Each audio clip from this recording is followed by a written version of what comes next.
So braso sense ma do ayensa kan ya boaboa no ye di free studio se no ship house Sabeka judge and cry e de ba besumo ba bibia mo bia ye di aseda no e ma this way chocolate drink e ye Ghana cocoa ne ye dia ye ede aya no wonu bi your best point savings and loans the best assurance special ice natural mineral water ne drinks awodo ne kan bi nene amobo michidom and some no de di mu akotini ebi ene se enei and a BC in social normal etro and could be 5,690 actually and a nay or more etro and social. Now, a man paying that John Dramani Mahaman, Miss Wadin Wikitano, what the Atuja, Ejata Pobe Num, Yato Aba Emana, what the Baye Ejuma. And Shemu Ababeto just say, Gabriel Masen and crying. Any ekura emu edi eto sonson a witne mu bobra edimpa ye ne adehye ni bi edi enkomo ye beko dambai oti matemnim eye English ene Arabic school no edai on betne masuade ne akade no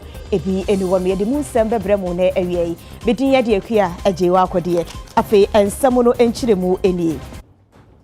Empenifo a mohwe Ghana enwumasua someche Ghana Education Service de enkrata babonten na maame Cassandra Twum Ampofo a wono hwe kitadie so no ena ne nsahase emu ensem nyada no se omo kai adesuafo acherechefo school mpenifo omo basic schools ahodo ni nyada mu se ene a eye July kuta wonsada etoso enwotwe no ena enkuda no ehye BC nsohwetwero no ase na omo bewie adwada a eno eye July da etoso edu enum na mo echiremu se centers ahodo Ghana ha se no ye empimbienu oha ene aduonu miensa 2,123 centers and Ghana ha na wana mo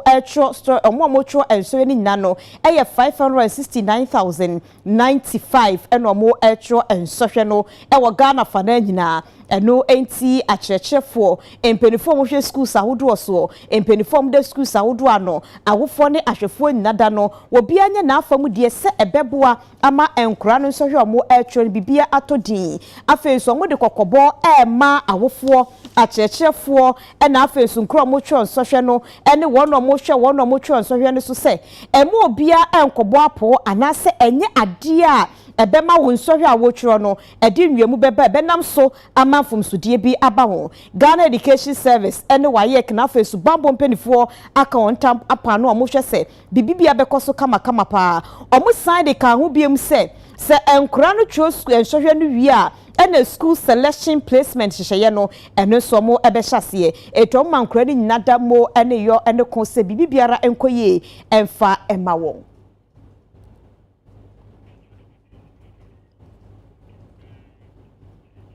Yadiani echemu wosunwane eye Wesley Methodist asafono emu ene mpenifo ye nka yesom ade ema ajagefo miensa a yeku wo momre bi etwom be ye envinhye aduanan 42 years nie na osre ni ba ko so eka ho ene de ye da lawyer for mo Ghana nyina omode kai judges a 1982 ye chi omo ahemache ekoku omo ewo bondase Accra Plains no ene na eda afibia edi na nesu na eda yedi no sunyane ha ne edi catch man for ne se no rule of law ena ye Ghana ye democracy no yedi adwuma na se ya nhwe ye mani ye na ye rule of law anye adwuma emwa yi nyina nti se ne ye kan se ye democracy na ye nya no yenhwe nenso mu yie sebeya ne twemu 1982 no ebi nsibio e ya brabo mo Ghana maimo rule of law no wo ho a democracy no wo ho a yenyina ye practice but afibia na ye hyenikina with this ceremony no sebeya ye be kai ho se se ye trance asem oman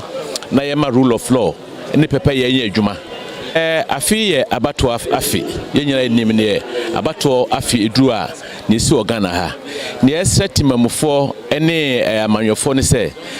yema asunwe emra yabato no ya yeto aba no yenkoto no asunwe mu omo amonhwe aba no so am yato aba no so no omo pepepe eye enye adwuma enye saa basabayas beba na yempese afibia Ghana yeto aba ne yekokot no ese babio ese yehwe se abato ayebetui yema enye pepepe ye na obia mente no ho ase se be ya court sembia emechiri ehwesa ni asa judge foi umugina e ma man no gina mamra no enti enam sokura ma wode hwede wonkwa enne betuma kase enne ajajefo enne aloyerfo bebre na hwehwase bebre na compromise won stand bebre na to onum nyama twene bebre na to onum di wasam no honim se ade wei sei na sese ka no ye wo man mu ne yete ya ajajefo binumu a sabe yaje katasehya bribe na nsam ne ya dandan no ayete se binum eje nkokon confirm ne dabodabo na how can you be a judge a woji dabodabo na wodi bu atan sanyoma we no kire se yensu ade mfridi si ye no mu yengina mamra no na ye mamra no enkasa maye ye yina yete oman mu se ye asojafo ye ya policefo ye ya amanyofo ye ya asofo even ye mrenimfo no ade eboye ho ban ene mra no tiama mra no anya dwuma ne yama mra no yemfa no kore emo ho ban na oman ne nyina maye.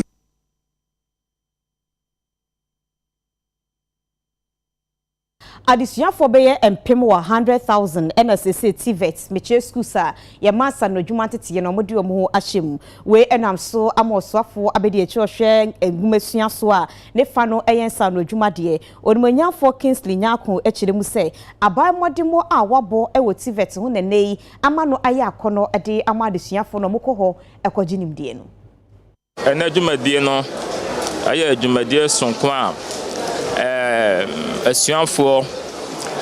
omowo entity school mu ahodo a ewo omamu afibia omoye na enes afis no omde djuma no share so ombe se omoda enyoma omaye ewo omo school ni mu edi afiso TVET ekwan a efa so eboa ema oman etimi tumpon na ejina branding na afiso so no esanso so eboa ema anyuma eba oman mu edanani jumadi a omoto omosa efre vice president Dr. Mamadou Baumia ene empanifo a omowo suahunu ewo sa sector ni mo na director general kasa no omayenhu emfaso a oman Ghana yenya ebra TVET yeso modern efi 2017 juma ne empuntu a ede eba eso ye de ya dwen by because aban efi 2017 e discover about 6 billion cedis e dey share and it's here ewo TV institutions ama aye akono abaye klabehye ka first no na obi de ne ba elko entity esanoduma entity school mu a na ka mompe but menumu ka say abaye klabehye enrollment nkwa omo wo mu this academic year no about 60,000. Omokoye. O communina boma over 100,000. Eshin crime. So a chese sikana abain edi ashe a jumesua and its yemuno. Eso abanfaso. And nona ebetimi edi empuntu ede abrayen. I might be say Germany, Finland, and the Akano. Okwa abwa. Abain eka 1D1F 1D1F ne betimi atintim metimi atumpa ayesa adusua ya entino ayade a eboa Enkudabe apim ahanan ene aduokron woche 1498 eno mucho BC sohwe no ewo asema so across womensin wapoye mantemu amomra hibedwani onimonyamfo George Kwame Abowaje adi enema akwakomo mabiye mathematical set asho munkura ne se omonyine omo entwiro na nkunimdie no ebeba mawo yeda empiase se wadwen mufre hu enye ne edikan ni tembia na fibia no hu se otusa na mon eboa mofrei tinia na ofo point min provider no o provider ade mo eboa ema omon so hwe o metro no nkundie ba tinidi kan yada na ase the best Yankopon son can ho na no dwumadie mu abato eda yenim nyina no na ondim kunu ntimi kosomwa mofra no ye mofra no nso ahoboabo no nso muguso nimse nyame nti on bedi nkunim medina mofra no nyina na adamase yadamase pa no nsia mofra no nso nyame abom omo abo omo na yese Yankopon se onto insurance wu ni omesie nyina so na emfa nkunim emwa na enhye nyina yendi ana nkola ne kwocho exams akade a ekeka ho no ana ni nya no ayeden nti se wa fini pem aye se obeto che mindset e dia man nkola na ye be kan se nyame enhia no fan bebre wo ha ababu modern it no moye odi aba no ebeko nim netimi aboa wo yie nti eda na se bebre wo ne a waye ede amamofra no se obi ekosa na onye nipa enkanyan na anazo encourage na emme nipa no etimi ede nkunimdie na eba eno nti honorable George Kwame Abuaji ehunu se ne nkwada e won mpasua so ewo efi asanikosi ehyiayim omoye 1498 izankwala na ye candidates afi omo ebetre eno nti omo obia mathematical set se empo edu na bia awofo no nyom nyina na etimi eto ede ma omma ti ode ma won na wa hye omunkran se there's a light ahead of the tunnel say omo eye no sabi say nyame ya dom no mutimi e pass a o si akoda obenya the best results say bia and as obenya the best grade no obema no 5000 last year o she ombo oyeye ngala mienu enenya grade 8 and you chemu mo 2005 you want to say ska no so mutimi nya o mame na sum adwono is betimi atoni ma bia odi beko SHS no NMP ni na betimi ese iti ada na se o ma seta wodi abe ebi se ya student ni be bia wana wofo nyeska ento bi no bi si ya kwa kwachori ehuni emu ye gidie na ya register bi we mu se ya da kwa ni yedi nkunindie ada blood district ti ada ka che MP se on kana komantuni na Zion JHS yedi nkunindie be blood district ya kan se ada na se so se wakaye nkwanta mai abere maset ayer kwa kochro BC so hwe ena na sepa nyame so hwira no nyame hwira no awa tede ya odi achi nyame feeling condemn na about one metrons mu go ti man na ni nda se obewe ya me na sepa da AMP John Oluwa se wa be mai atede fefewe eda na sepa midina ba tv president JHS form 3 form kochro BC mu nyina na mu eda na se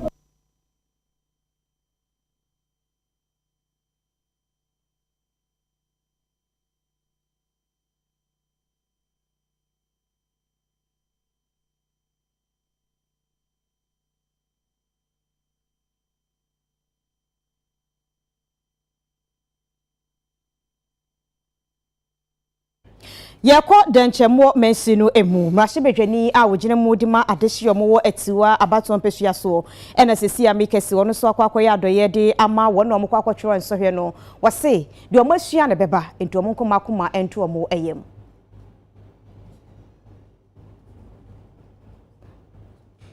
bia wodimu na owo omoho adwen wonichi me na komamu the least I bit me I say yene omo ebeshia na yasho mo cry na yomo say exams there a part of our lives na enye bibia e wo se omusu na yamomo hu say ye wogidie nsu wo mu enti ebe hia so omusu benya gidie wo mu e wo de omusua for the past 3 years na the omo kwa akochro no ombenya gidie said the omusua no meeting actually I mean as in kwadano these are normal kakra bia what the domoma it brings out the best in them and new sem emma yenyina me de menya na manyosem wenye bibia e de dia manyosem sen kwada sukukum sese bibia are reliant on education can any one year cause any competitive send enti enya manyosem sɛ yɛbɛka sɛ ɛyɛ obi na ɛwɔ sɛ ɔyɛ na wanyɛ nti yɛbɔ no sobo enti na mate asim sɛ me nso me bɛhwɛ ne yɛahwɛ na yɛapagya constituency na sum yɛdu ne mpɛmpɛn so a ɛsɛ fata Etiwa East ɛyɛ nam kwan pa so a barely 1.5 hours wadu Accra close to the capital city enti adenti na kurom pa yɛwɔ kurom na constituency yɛwɔ kurom mpo no ɛwɔ sɛ yɛ nneɛma ɛka akyiri saa sɛdeɛ mo a monkɔdi ho adanseɛ sɛ nkwadaa ya clam ya mo a dodoɔ no agu dan baako mu schools a ɛnyɛ papa a ɛwɔ sɛ nkwadaa tem awofoɔ ɛna ɛhwɛ ato nkonnwa na nkwadaa ɛtena boɔ so these are things we must not accept.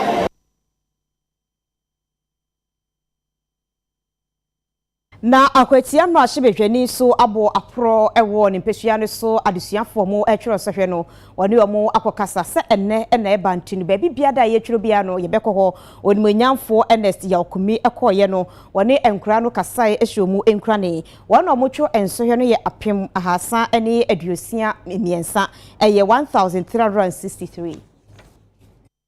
asie osase ye sa project ama every single candidate of district team omano mathematical set ene emano so omunso no omam sanitary pass share omfa mom ba in case of exams na omunya mo message omo tim da protect omo so the English caribbean o de na to nchen so a eye district ni ene mock ono san so organize super mock ema students na ebe cost e hu nyina ema nkwada no ye ama mfo se ono so boa ema nkwada no exam ko na ni afi so sense so asan ye bi ama mo fa no ni aje e ona bo yakunu se o se nkola ni nyina the very best of luck and success in the exams na obia ni mon ho modern na onre no ho na mpempen so a ono akwakodu no omo trade ono akwakodu no onko so sa na mo fa sankan so ma wo fo se dem se ni ano mo fa de do na no any voting right omo nto aba ne mo no omo ankasa hwe de omo ye MP ko de oye ma omo no ne mo nyina so no mo fa nto aba no omo kan cho mo ma me no mo ne omo wo fo no na mo to aba ne ma no na ati bi no ne boa no be MP a omo hu de essence no be de essence a onye ma set pen o de buy or the pad sanitary pad aka ho abre ema no sesa abre no kra no obi wo ne bra yo mu a ebeboa no ema wa use a onko sai ne ho ewo exams no emu ti yeda na sepa ye ni aso ne waye ni waye bida because onye bida na meboa ya bibia oye edu exam say bia last year obre o ma set san na this year waba absambre o ma set even before the ma set ibeba kra no organize super mock for the whole Denchembo district students. So no so ya dia yani asopa. Last year you did it. We are grateful this year too you've come. So we know that going forward there will be more good things to come. With this kind of preparation and ajo ahomanache ni jidi say omobetro. Nti mi show mu kran say mo fa adwe bi show mu tim say obi ekoboawom adamfo bi ekoboawom teacher bi ekoboawom na emomo no omunye jidie wo mu say the achechefo akire omo no enu a na beba medana se pa oni odi abreye no ho babo aye wo akwan bebre so ebi ma ofo munye scan fan to bi na mi so atumi abo mode adi abreye e ka say yadana se so bi be asa onto man bibia woye na ye be kan say ni trimi po bia edam bia endrin ni shishepa aoma akuchama benchebo edana speed. I'd like to express my utmost gratitude to you for your presence today and for first of all exposing us to the destiny. Na achim akokwa so senior high technical school mu enyemfinhie aduana 40 years into my speech and prize giving day enam so amofwase ayerebi mrahye wono ene wosoafo ohwe nwuma ne adansie so onimanyafo kwadwe oponkroma kokasa wase na ode atudwa ache free SHS students ahodo ni nyina danim se afi omo eto aba omo tuma NPP na wonkoso ento free SHS ne so emawo amo ha ne awofo amo amasem ne tietia eko bi wo ho a yen ye gidi se o se edi emoja ya ho odi yen fifire oman ni sika nyina no ye di hye sukuu mu na nkwala na nya kwan akọ sukuu na omo so omo daache no asen yen ye de sekuo no eno ni New Patriotic Party eno na honorable David Oponkusi emi behwe nkrata mu nyina amanitua ode common fund sika ode ye wa akokwa so amanitua no na na adodanko akufo ado ode kana sika ode aye eno na kwadwe Oponkroma meso me ba ya ma bepre So we are school in our house here. They are messing around and say, "What they are never yin. Unyanumbi wechira or more beba." Was said the end say obehwesa ban out free education age no. Obama sa ban na tena konwam na unyanum aka wechire no. Omo so abenya ho mfaso. Me mame, me papa, so akora wa say. Say wo fa say ana wo ba enya free education ho mfaso a. Ye nyu teku, ye nyu sempo, ye nyu dama. Adesre ba akopɛ ne yɛsrɛ sɛ wo so hwɛ sɛ wo mo aka ofie no ebenya akwanya na ɔmo so aba school ni bi free ɛkwan a wɔbɛhwɛ so ayɛ saa ne sɛ ɛda so ne yɛkɔ akɔto aba wo bɛto aba no ama MPP candidate ɔda ballot no so na yɛn yɛbɛhwɛ sɛ free SHS no bɛgyina na nkwalaa aka akyiri no ɛso nya ho mfaso. A school that is 40 years today has very little to boast of in terms of development, apart from the government's support of 3-story buildings to support infrastructure. Teaching and non-teaching staff are working under a lot of constraints, with no staff accommodation for a boarding school, with boys and girls in the boarding houses. Our makeshift dining halls has inadequate benches and tables for students to sit. It is unable to accommodate the numbers. Students, as a result, attend dining in batches, which affects the academic timetable. Yadi kan amamo anya ntie se Ghana fa na nyada no junior high students ahodo no omo etwro ensohwe no meche BC no na yadi mu ensem mama na yekobunu mantem nim na ye nsentwe ni William Arthur edi nkomo center sawako no odide wahu eba William akwaba ajo amejuso baby wako no de na ekonkura dodo se na etwro obunu mantem nim yo se yeba bunu mantem ha eye mantem no hina no enkoda wono etwro eye BC sohwe no eye 22,569 na ohwe bunu hasina eye wasifo no chese almost 790 invigilators 157 supervisors and 81 centers and no bunu mantem hanu na anope no aprobo no ye de estati e wosunyane ayeni sunyane MC and the statisa aprobo you know ye call be bit say air range experimental school ye free hono ye call boa hinkoko prejudice school ye call Trinyaman for secondary school and ye call Sunyan secondary school I hono ohwa eye mofani na no obi abeka ebi anye absent mofani na aba omo eba betro ensohwe no na aprobo nim no ye ne eye the regional minister ene the MC ena ye kwa aprobo no woni mofano enya kasa kire won say eye ade friend more practices ya no ema obia enye bi ewo ye ensohwe bia wono wo na wonka kanya wosua no na nye ade bia ehun bia wonka kanya wosua no na woncho bisa pepepe na okwa ejiwa ade friend say eye bambodie ewo obi pa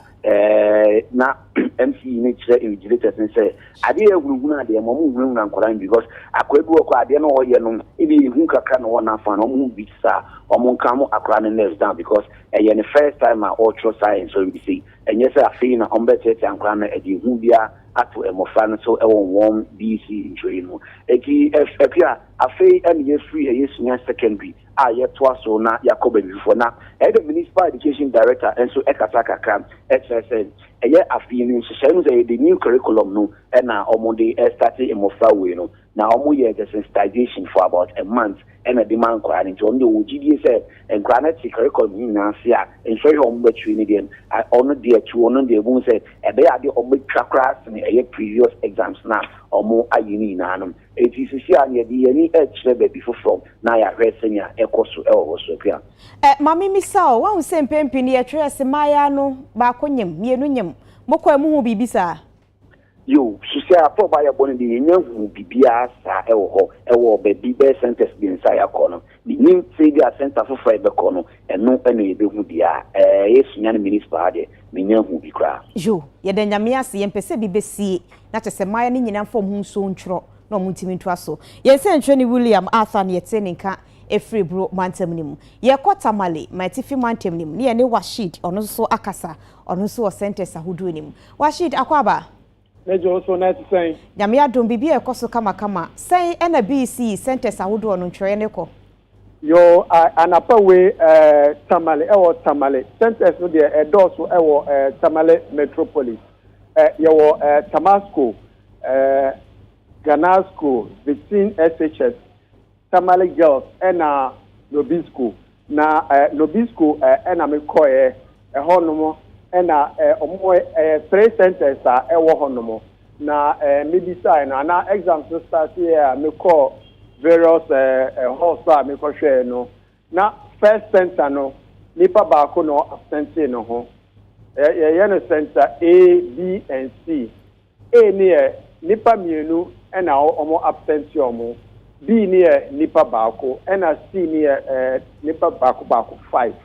Na center C no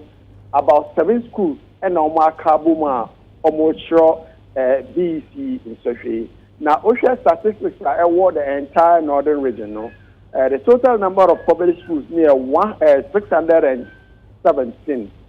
and a total number of candidates are already 30,555. Now, out of this, the boys here 16,126, and our girls here 14,429. Now, apart from public school, no, private schools still are almost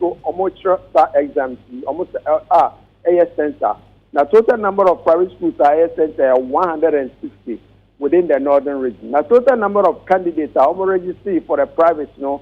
3,289. And the total number of boys 1,670, and the girls 1,619. Now, within the entire northern region, examination centers are 113. And out of 113, each center be the supervisor bako and the data center. And you see at the same amount, 113 supervisors and more supervising all the centers across the northern region. Now, so share the number of invigilators are 1,139. And almost invigilation centers. Now, Nobisco, Amico Honomono, now Bibia Elcosi, almost starting on time, Bibia bar on time. And example practice, identify a Honomo. And currently, Amiki, the total number of candidates are almost extra northern region, the entire northern region, 33,844. Now, out of this, no boys here, 17,796. And girls 16,048. It's any current statistics are Ekita Ewo Northern Region almost success there also. The Organa School, the B School, Vicine, and Northern School of Business. Me bisase one or more amanu ubisa de kudientia or mointimi ameshro.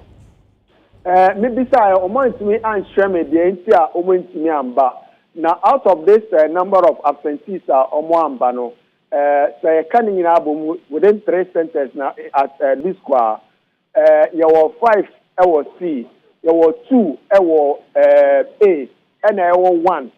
B. And the coming in album 5, 2, 1, meaning now bear 8. Now, out of 8, Mamienu and our Oma absentium, now the Omo coming in I am Bema Oma absentium, but supervisor and Casa when me and who adipotia entimi ama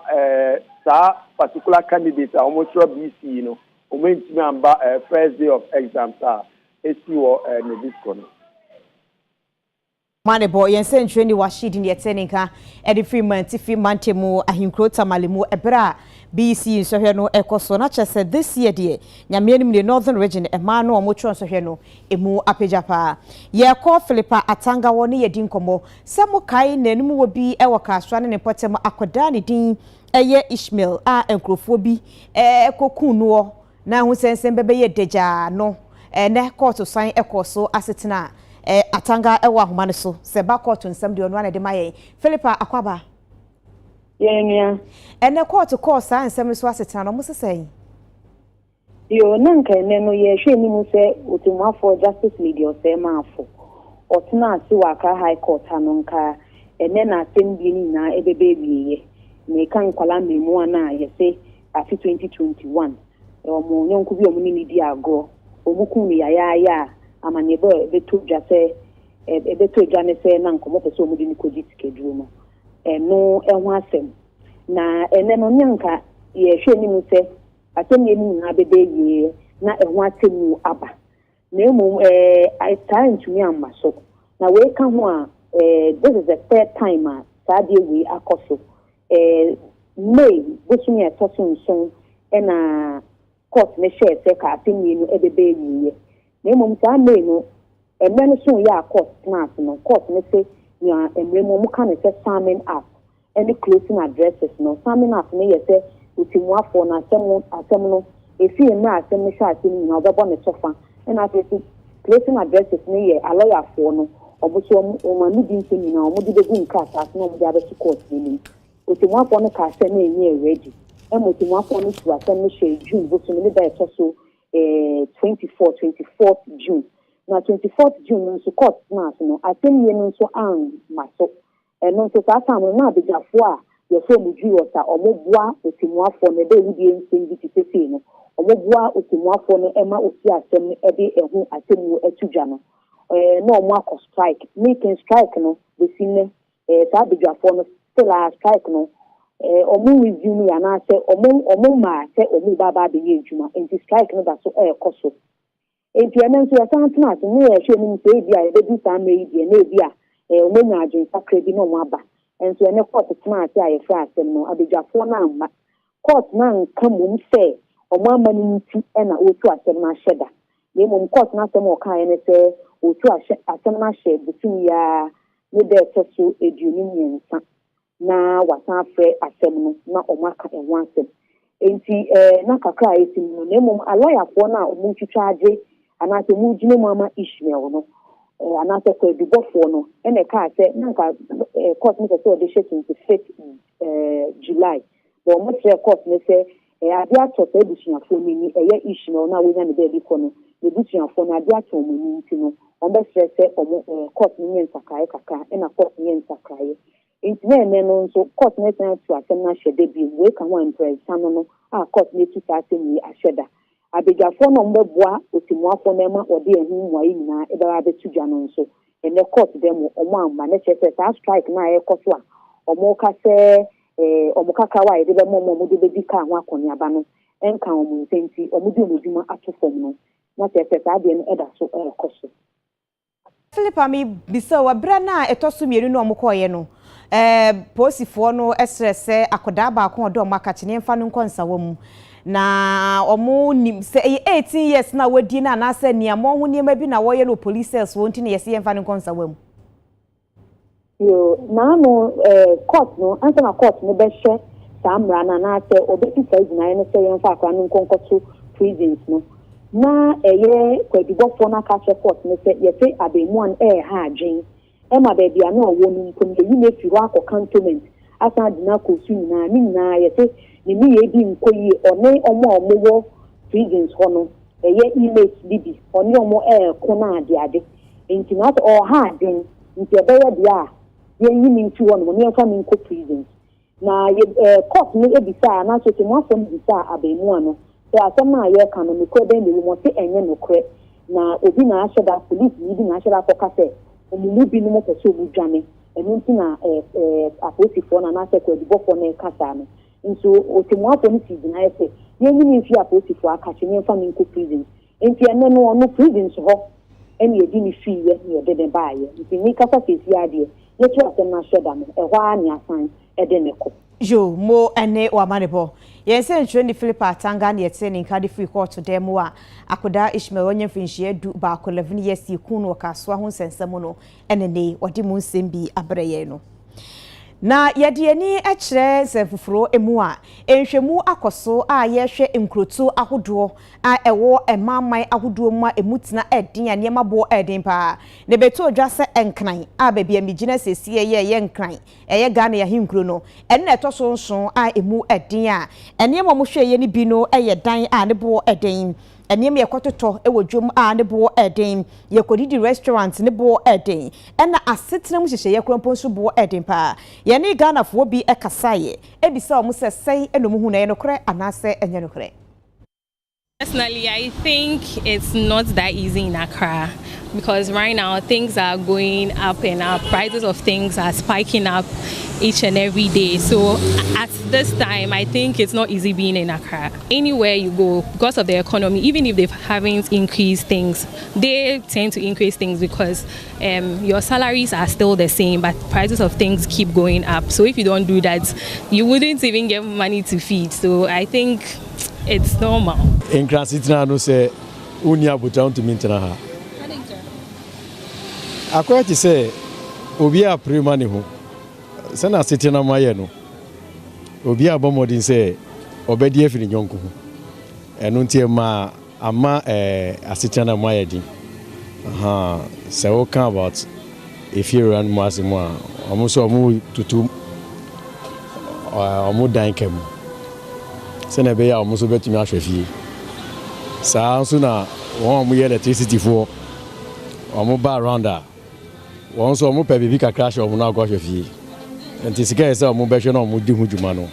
No so baby crash no muko. Sana water for so ayo my dear. So we shall buy more. Sa obia pe bibia hye ne ho enti wo kope say yen sign brebi kra mawa e say utuaka uko lawyers the same thing say one tuaka wa asem no yen to me nkan mawo so ba yensu your friend say hospital sana hospital so ti ska hore say yetua no o mu say health insurance e no so ohun ne yie ne nyina no so no emua enti se ebe kanu a asitra no ayedi a class day by plan dey no kware asitra di na so ne nyina mu no eye bo a onyankopon ahye se brebi ba emre ba mu be yedin eno na yewo mu no ekra ha se asitina debi enkra asitina de yedin 2016 workers entu yaketu mu nso de bia yetu nyoma mu we feel akwa juma wa Accra and a lot of in and out mekwaba 15 cedi Midday mark yahin and that from back ayetawe oton ade ayenton oton yo diska ko marketer ni okofa no ubechem mienu no asanto bi nti na nche say like that from and that from e say nya easy my bibia obetobia obeton wie ubedu krom we san akoto na sika na short kan ha ye wo no enya easy enye ize kura water bill, light bill. Even kwa wodi usika na koto prepaid ne kura no. Days e wose wo hwa nke e wose endi no. Eni sama. Nti enema be dan easy wo Accra. Enema nye easy kura. Wankasa kura no wanya kakra kura de akofa neema no. Wo beton neema na san. Wo san akofa foforo kura. Kisa wo san de botum sika san so. Yentimi kura wa kura yesi ade yewu kura 7 na kura mpo de bia no ma consider ye kura said the name mute on kran ha pa de san kom de ye ba 1 and 2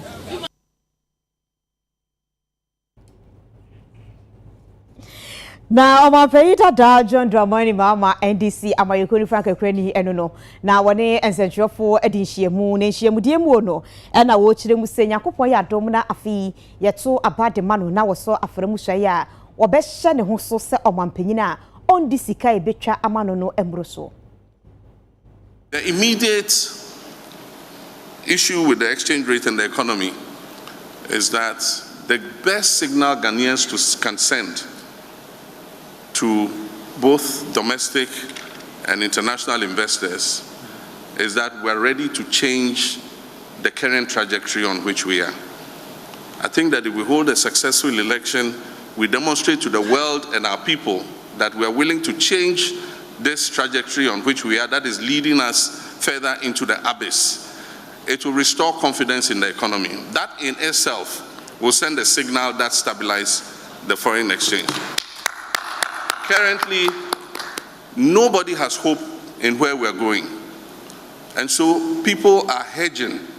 because of the rate of deterioration of the value of the cedi. People are hedging for other foreign currencies.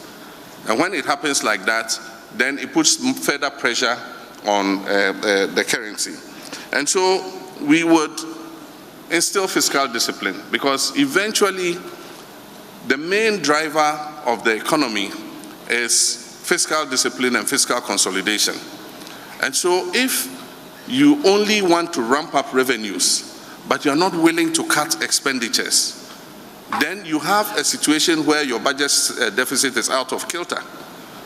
And as you know, we had a budget deficit that went as high as 15% of GDP. And unless we instill fiscal discipline, we'll continue to have a situation where it puts pressure on our currency.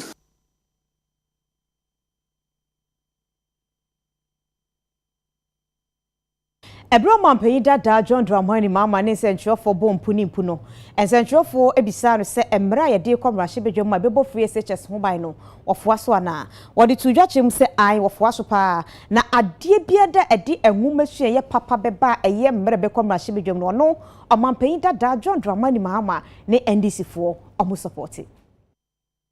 I support any bill that will improve our education. One, to make it sustainable. Two, to afford quality education for our children. And so any bill that would achieve this is something that I'll support. I haven't seen the bill,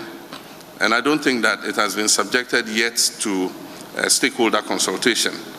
But we would want to see the bill, and I'm sure that when Cabinet has approved it, it will be laid in Parliament. And when it's laid in Parliament, as a parliamentarian, the normal action is to refer it to the committee responsible. And I'm hoping that when that bill is referred to the committee responsible, it will do the proper stakeholder consultation so that we all can be on board. Because if you're making fundamental changes to our educational system, I think that parents, teachers, and everybody who has a stake in education must be involved. But like I said, I will support any bill that goes to improve quality and sustainability of our free SHS. I was the one who launched free SHS in this country, and free SHS has come to stay. Ordinarily, building a house of God is something that we all do. I contributed monies in my local Assemblies of God branch to build our church, and it's created an environment for us to praise and worship our God. But I don't condone stealing in the name of God.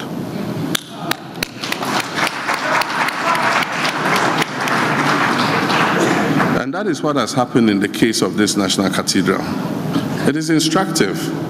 that members of the Board of Trustees, some of the members of the Board of Trustees have resigned, and they have called for a forensic audit of the National Cathedral. I'm not saying it. Members on the board believe that fraud has been perpetrated against the people of Ghana, and they are calling for a forensic audit. At the time this National Cathedral came up, it was somebody's personal commitment to God. And we are sure that public funds were not going to be used for the National Cathedral. Unfortunately, we hear that 300 and something million has gone into it.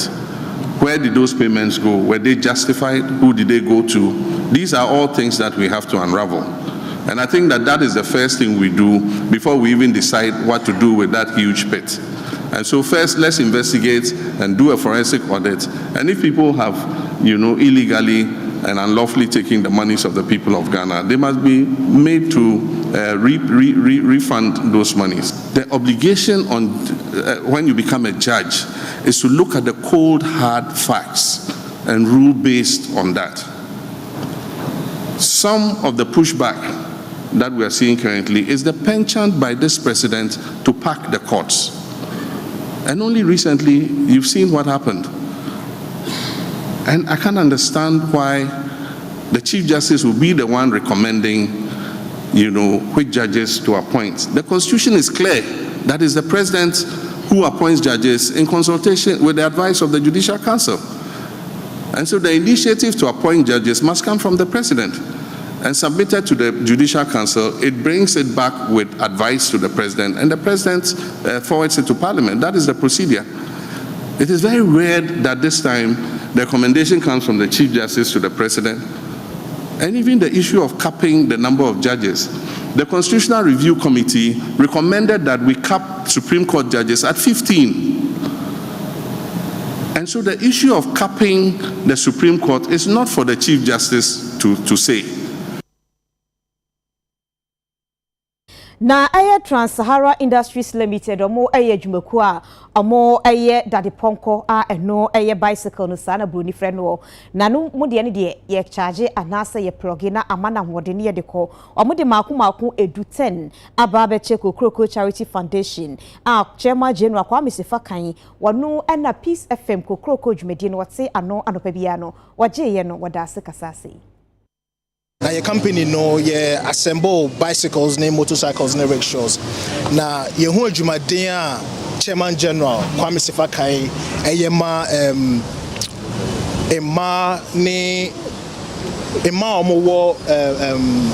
rural areas. I say challenges go through no. You decided say you pese your Jumadea you say oh ye pese yes ye bois. Donate bicycles way ama ne charity no enunti ne wa donated 10 bicycles amano, but this is just the first one I did start. Hopefully ye the bibeba be ka ho. Midday Trans-Sahara Industries to first say, I mean your friend Trans-Sahara and now my juma must say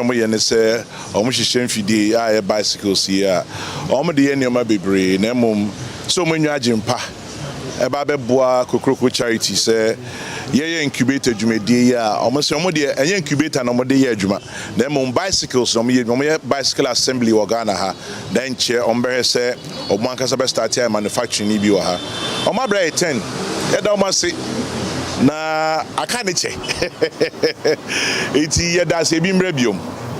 ye da se pa se mo de sa di abre na yeso ye di be adwuma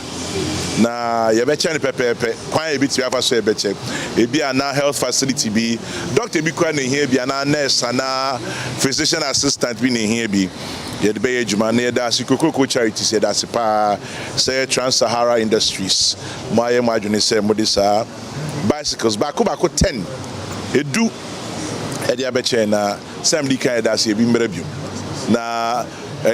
project 100 adwuma ye yin so nyame adom be na watwe bako etwe mu ne de na etoso number 60 ekopie we fijase ewo asantememu enti egusu kakaka megidi se mwachedi amudi abe so betimi aboa na ahye yinkran na ya adwumadini bi aka ho enti edas na yejina wese so ede kase bono asi ye home aba na chese ye ba beje eye akudi sports every bongo different ye basisia